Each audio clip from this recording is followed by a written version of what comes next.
Losing time, I'm fading fast. I just wanna make it last. Try to let go of the past. I close my eyes, embrace the blast. Sleepless nights and headache stack. Restlessness to hell and back. So, what actually happens when you buy a Xiaomi 17 Ultra for £850? Well, first off, here's the good news. This phone is launching later this month in Europe and the UK. And yes, even the product photos had dust on them. Today, I'm sharing what the Xiaomi 17 Ultra is really like for people who care about value. We paid £850 for it, and I've been using it for about half a month. In this video, I'll walk you through my real-world experience. This is the latest version of the phone, and I've tested everything myself. The zoom ring feels tighter now, the system runs noticeably smoother, and even the optical axis is perfectly straight, which is honestly a big plus.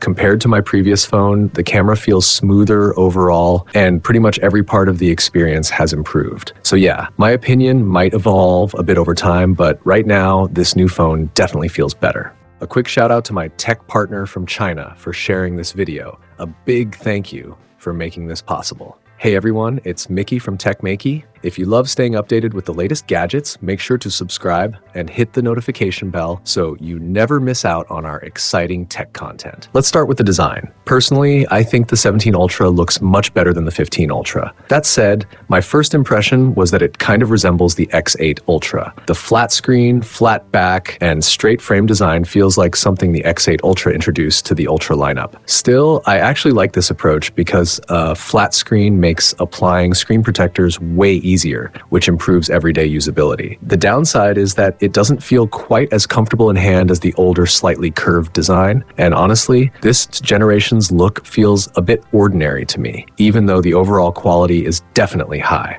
The biggest debate around this generation is the Leica version of the 17 Ultra. It brings emotional value and that Leica logo, but it also comes with the famous zoom ring issue. A lot of people say the zoom ring feels loose and makes a clicking sound. I noticed this slightly on my unit too, but mine feels within a normal and acceptable range. On the plus side, after about 2 weeks of use, I've developed a new habit. I just twist the zoom ring left and right a couple of times and the camera opens instantly. It's super convenient and surprisingly practical, much more intuitive than swiping like before. Since we bought the Leica version, the included case is also much better than the regular one. The edges don't have that soft silicone feel and come across a bit plasticky, but overall the quality is clearly higher. The back has a leather-like texture, and you even get a lens cap. So yes, like the emotional value is absolutely there. The buttons and overall build feel solid too. That said, this case is extremely tight. Once it's on, removing it is a real struggle. Mine already has some small cracks, not sure if you can see them.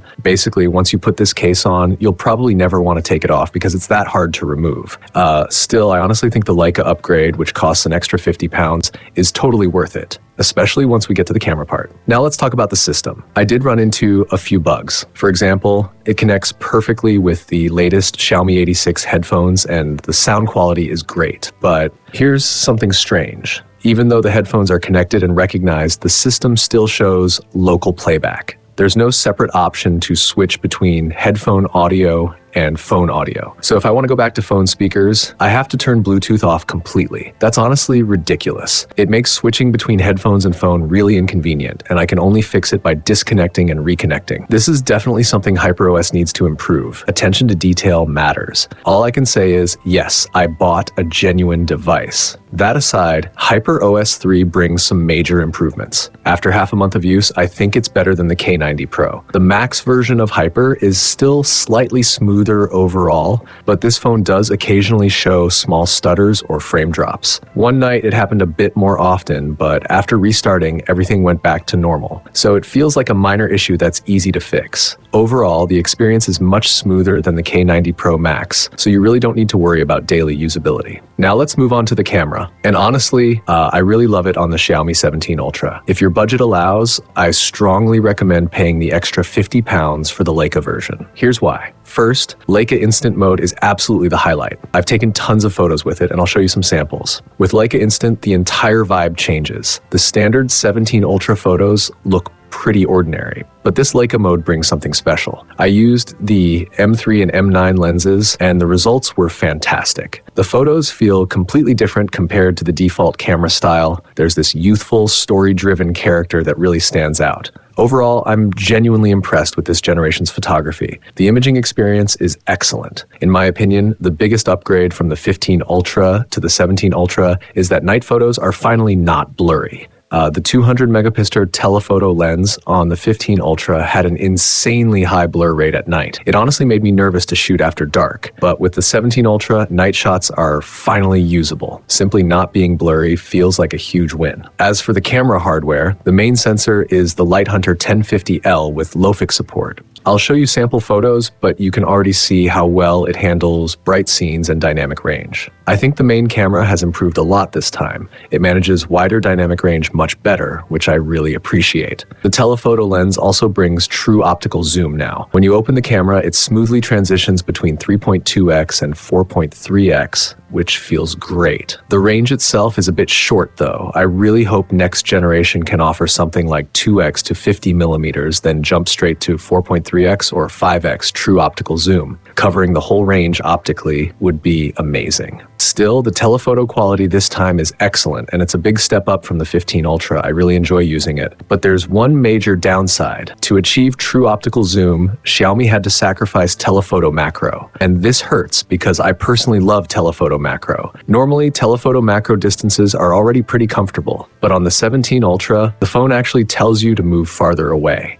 If you get too close, it loses focus and everything becomes blurry. That's a real compromise, and honestly, I'm not a fan. If telephoto macro matters to you, I'd actually recommend sticking with the 15 Ultra instead. The 17 Ultra is better for shooting from a distance, but it's not as convenient as having proper telephoto macro. That said, its focusing distance is still better than the iPhone. I don't really know why, but everyone kind of knows that. My personal favorite telephoto macro phone right now is still the Huawei Mate 80 Pro Max. Its telephoto macro lens is incredible, and overall, its camera performance is just outstanding. That said, this year feels different. Every brand seems to have found its own strengths. The Xiaomi 17 Ultra's true light sensitivity, along with Leica's features that have been refined over the past year, really appeal to me too. This generation honestly delivers excellent photos, even in low light situations, and I've had a really great experience shooting with it. I also took a full set of comparison photos using both the Xiaomi 17 Ultra and the iPhone 17 Pro Max, so you can clearly see the differences. After that, I'll show you some standalone sample shots taken only with the Xiaomi. Now, the next part feels a bit random, almost like scattered thoughts, but here we go. From now on, the sky turns colorful. When I was young, I'd say I was a hater from out of town. Never thought I'd like this. The sky is raining. I want to ask you again, who do you want to be? People laugh at you, but deep inside you shut down. Come on, don't be cheesy. Sky's the limit, hip-hop, cheer up. You want to become a BRG? I'm not lying. Never thought about showering. I just want to be myself. I pray. I come from a small town. Sometimes all I see is darkness. I'm insecure. I'm sensitive. Ever since I was little, I've wanted to run away. I chase money. I chase fame. Is it death or is it returning? I felt exhausted until I discovered something. I'm looking for hope for you. I've always been fighting against fate. Anyway, after seeing all that, what score would you give the Xiaomi 17 Ultra's camera from 1 to 5? Now let me quickly talk about the screen, and I'll keep this to just 2 points. First, it supports super pixels, meaning it achieves clarity well beyond standard 1.5K while still running at 1.5K resolution. These days, not many manufacturers are sticking with full 2K anymore. Almost everyone is moving toward 1.5K. If you combine that with something like true RGB and improved clarity, I think that's actually a smart move. It helps reduce power consumption while keeping the display sharp. So let me ask you in the comments, do you prefer 2K or 1.5K? Personally, I think 1.5K helps balance battery life a bit. And yes, we'll talk about battery later. Speaking of which, I'd say the battery life on this phone is just okay. But the eye protection on the display is genuinely good in my experience. Xiaomi's color accuracy is excellent. I barely needed to tweak anything. I don't even bother turning on Adaptive Refresh Rate Pro. Overall, the eye comfort and brightness are both very solid. Screen brightness used to be a weak point for Xiaomi, but that's no longer the case. Even under strong sunlight, I haven't run into any of those can't see the screen moments. So for the display, I'd personally give it a solid score out of 5. Now let's move on to battery and charging. This generation comes with a 6800 milliamp hour battery. I'd been hearing rumors about this capacity for a long time, and honestly, I think it's a bit small. Maybe the PCB was finalized too early because it feels like they could have pushed it to 7000 milliamp hours or more. When you compare it to competitors with 7000, 8000, 9000, or even 1000 milliamp hour batteries, 6800 does feel lacking. In real-world use, the battery life isn't as impressive as the K90 Pro Max I used before. So, is Redmi secretly the real flagship? I kinda get it though. With such a huge camera module on the Ultra, a smaller battery is understandable. Look at Huawei. Even with a big camera bump, their battery sits around 6000 milliamp hours, while Xiaomi gives you 6800 milliamp hours. Still, compared to Apple, I actually feel Apple's battery life is better overall. Xiaomi definitely has room to improve here. If you're out shooting photos for a long time, say 4 hours total with 2 hours just taking pictures, how would you feel about that? For everyday use, I usually get around 6 to 7 hours. Compared to phones with much larger batteries, it still falls a bit short. As for charging, the 90 watts fast charging feels pretty average to me. The initial measurement spike is quick, but power drops right after, and the overall charging curve feels conservative. Recently, I've also seen an occasional bug where peak charging only hits around 30 watts, though normally I can get 50 or 60 watts. To me, this is standard flagship level performance. I was hoping for a 100 watt this year, but it's still capped at 90 watts. One big improvement though is support for 90 watt PPS. That means it works with many third-party chargers and power banks, which really opens up compatibility, and that's great. Wireless charging drops to 50 watts this generation, down from 80 watts previously. But honestly, I think 50 watts is enough. Most people aren't using 80 watt wireless chargers at home anyway, and 50 watts works perfectly fine in the car. So what rating would you give the 17 Ultra's power system from 1 to 5? Overall, I think this phone is decent, but there are definitely areas that need improvement, especially battery capacity and endurance, which matter the most to me. The vibration motor is slightly better than the 0809, but not by much, and it's actually worse than the K90 Pro Max's 08115. This really shows that the 17 Ultra is mainly focused on imaging. In terms of hardware, things like the motor, speakers, and battery life aren't as strong as the K90 Pro Max. But when it comes to photography, it completely outclasses Redmi. Even its basic photo quality combined with the Leica lens gives it a huge edge. That's exactly why I switched from the K90 Pro Max. I genuinely love this camera. If Xiaomi can further optimize battery life, this phone would be really solid.